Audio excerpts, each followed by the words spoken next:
And welcome back, Firewood Addicts, to another episode of Travis Does Firewood. Today, we're talking about cedar. Enjoy.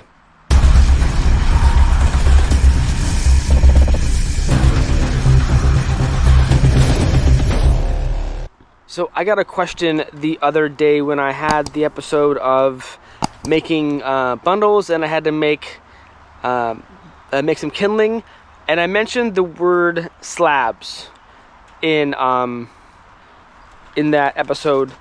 Not a big deal. I guess I call them slabs because they're flat, but I wanted to recap or show you what I was taking from the wood pile to split to make kindling. So let's go over here where I'm currently drying what I'm calling slabs. So these are what I'm calling cedar slabs. They're just from the rounds, cut more or less flat.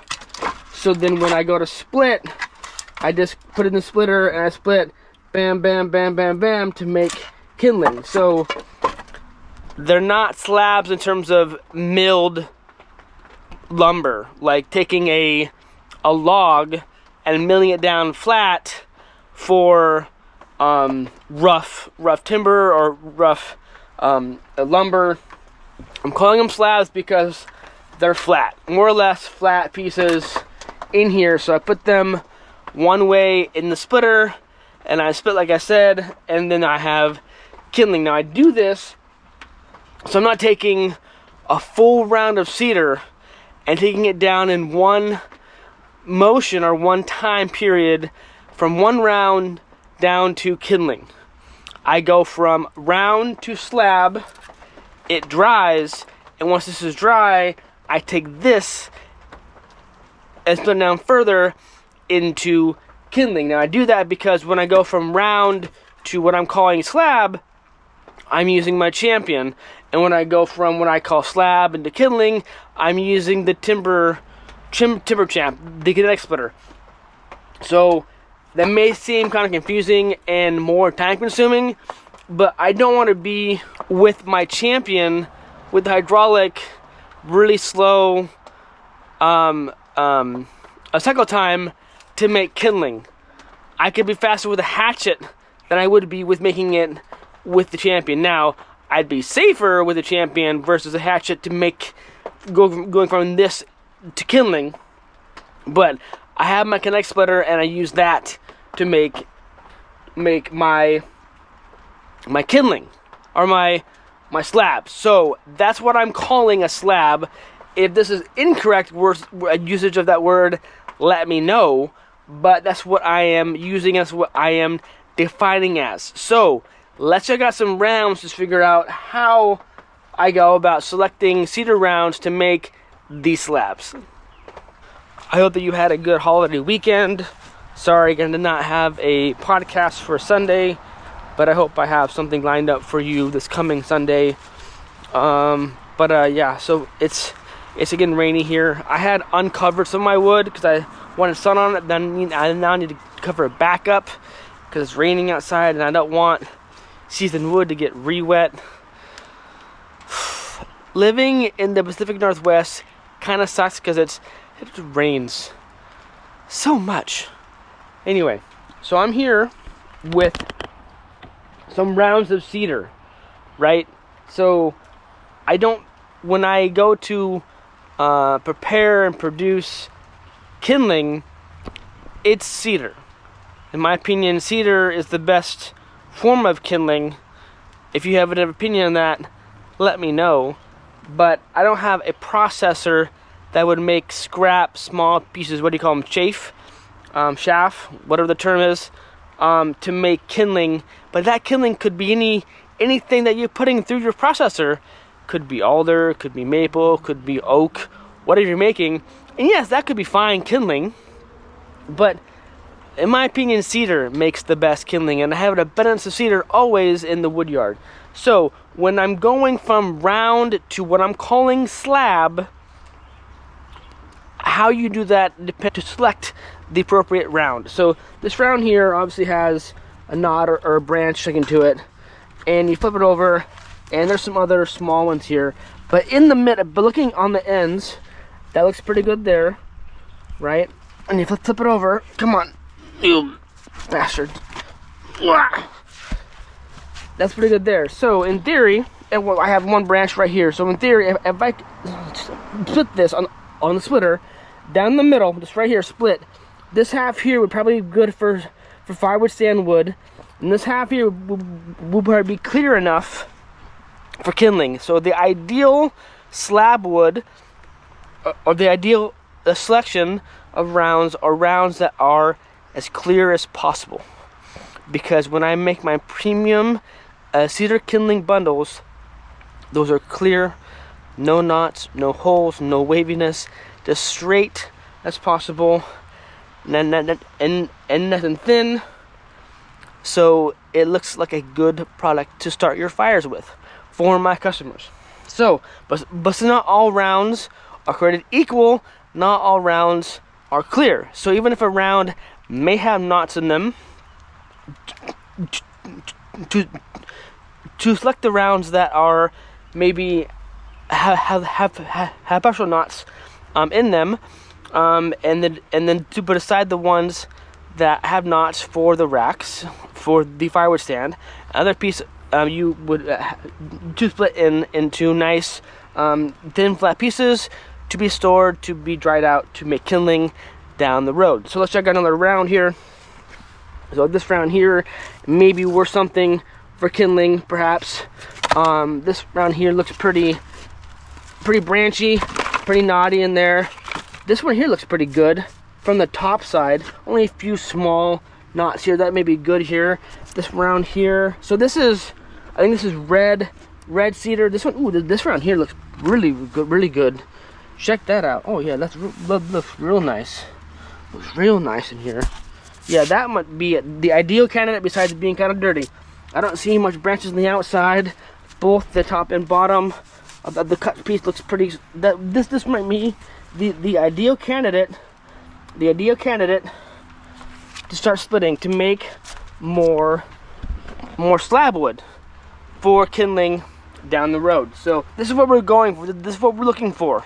But even like this one, like I said before, on that one there, it just had a knot right here. You split that round in half, take the side that has a knot on it, put it aside to be sold, and the other side should be clear enough to split into slabs for kindling. This piece here has like a knot side on it here, but around the other end, maybe down here, but possibly in the middle. In the middle would be some clear stuff. Now when I sell my premium grade kindling, it's no bark. It's totally naked.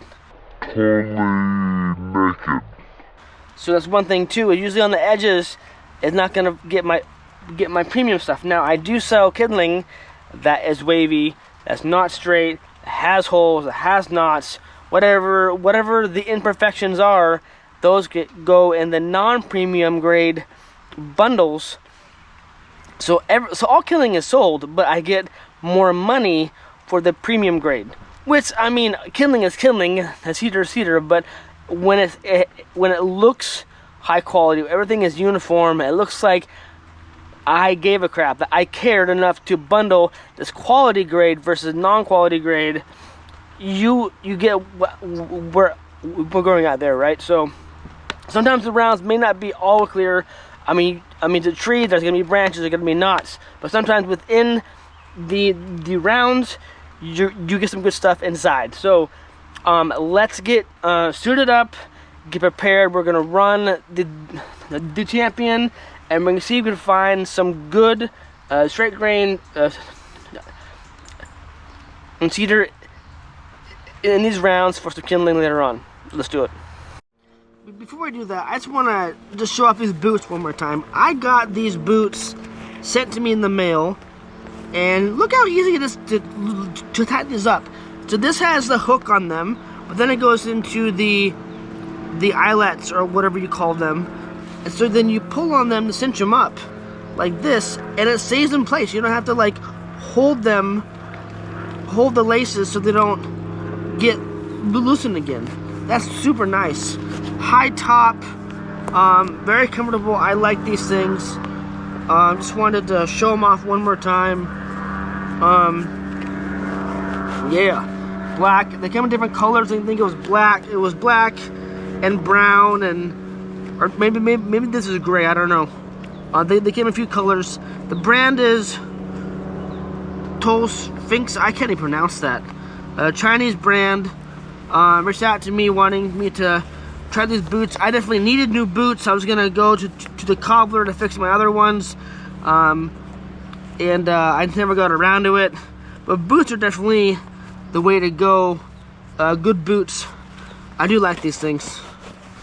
Woo! So these boots come in black and brown, and what they're calling yellow, which would be the same color as the Timberland type color boots. They have a non-slip sole, which is nice, and a non-puncture sole. So you don't. So if you were stepping on nails, in theory, wouldn't go through. The cool thing about this one is I like that they are steel-toed, because you're working in the yard. You don't want to mess with rounds falling on your feet, on your toes. That sucks. I've never had steel-toed before. My good work boots are hard enough with I've done an issue having dropped things on them, but yeah, they're not steel-toed though. These are definitely durable boots. I like them. I got a size 8.5, and these are definitely roomy. Like, I have room to move around, so I would adjust maybe your size. They're definitely, I mean, they look narrow, but they're definitely wide, at least for my feet. But they're cool. So let's put them to the test as we are splitting these cedar rounds.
So you saw me splitting.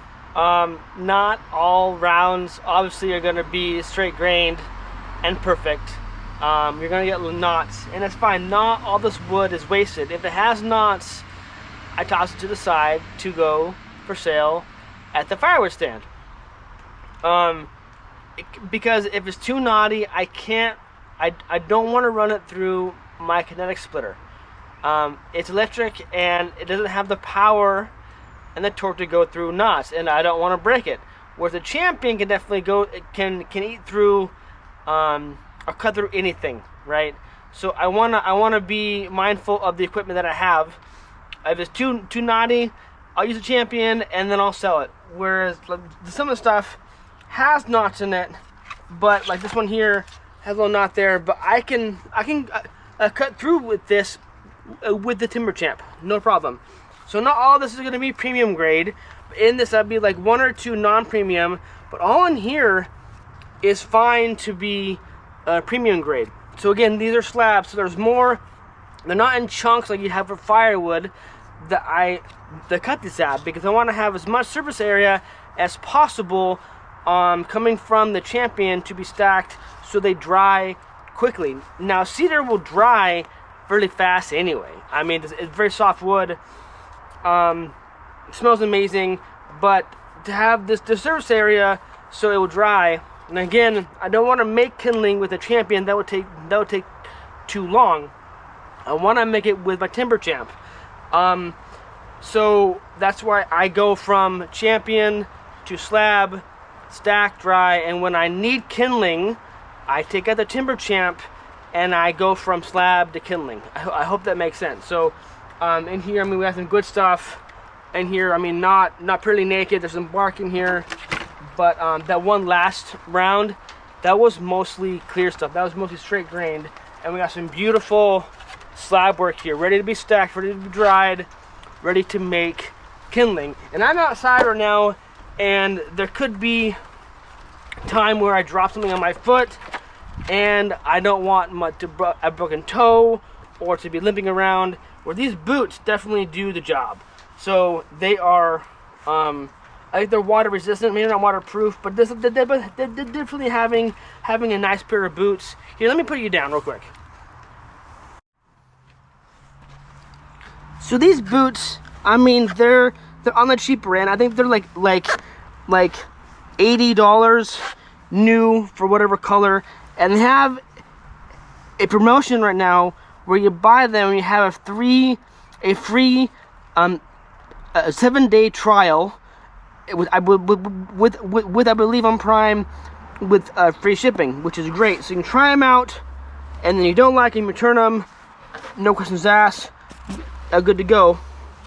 Or you keep them, and you can put in a promo code for 5% off, which isn't much, better than tax, but it's better than nothing. I'm not sure how long these will last, but they're definitely nice having a newer boot to put on. It's soft, it's cozy inside. They got the cushion inside here. The tongue is pretty thick. There's not lots of room, like I said, to move around. Steel-toed boots. Look at that traction in that back. I mean, it's all muddy here, but I mean, I think I could definitely walk on a log and not be afraid to slip off, which is nice. They're not like woodworking logger boots, but for the price point, I think you would get like 7 months to a year out of it with hard work, and should be fine. They're not definitely thick. This is like one layer of leather, but I mean, you're not gonna need that much. Or you put on wool socks, maybe 1 or 2 layers, and then you're warm enough, or you're thick enough to make sure the boots will fit you. So I like them. I'm sold on them, and I hope that they will last in the woodyard. So yeah, thumbs up to that. So enough of me blabbing about boots. I mean, free gear is cool, and being sponsored on the channel is cool. I think I have one sponsor coming up, which is exciting, and I don't want to deter anyone because of the products and the placement and the sponsorship, but it just keeps the channel going to do what I can to produce content that you want to see. if you don't like it, I apologize, but I mean, leave a comment down below. I mean, not every episode I'm gonna be plugging something that doesn't have to do anything with Firewood, the channel. I mean, we all need boots. I mean, to protect your feet. They make sure they're gonna be warm, make sure they're gonna be dry, make sure that you're not gonna touch your toes. Boots are a part of the Firewood community. You're not gonna be walking around in sandals with a chainsaw, are you? No, I mean the PPE, right? I mean, you need to have quality footwear. So that's why it's relevant. So check them out if you want to do so. I'll have a link at the promo code down in the description. Anyway, enough of that. So these slabs, I'm calling slabs, are gonna be stacked. They're gonna be dried. So they'll be split as I need kindling. Now, I don't sell a bunch of kindling. I had sold a lot more kindling bundles this year from last year. So having these ready to go, prepared, so when they're dried, I split them, I bundle them, and I sell them. So that's what I mean by cedar slabs, is when I take a round and I cut it more or less flat and straight, so then I can take this on the other splitter and split them down really easy, bam, bam, bam, bam, bam, to make kindling for my bundle. So I hope that answers the question. I hope that made sense. Let me know if you have any comments about cedar and kindling and bundles, but cedar slabs, I appreciate it. So I'm gonna go inside and get warm because it's wet and cold outside. I may make a fire. Obviously, I'm making fires in the stove in late May. That should not, no, like, why are we doing that? It was a weird fall and winter, and now I have to make a fire inside to keep warm in it's almost summertime, isn't it? Isn't it almost summer? And we just had Memorial Day weekend, and which is the start of summer, and now it's, at least here. I mean, let me know where you're at, if you're still making fires. I think I asked it before, and some of you chimed in. Crazy. Anyway, life is short to be a prick, so be kind to each other. So thank you for tuning in. I appreciate it. Until next time, stay safe, keep cutting, rock and roll. Cheers.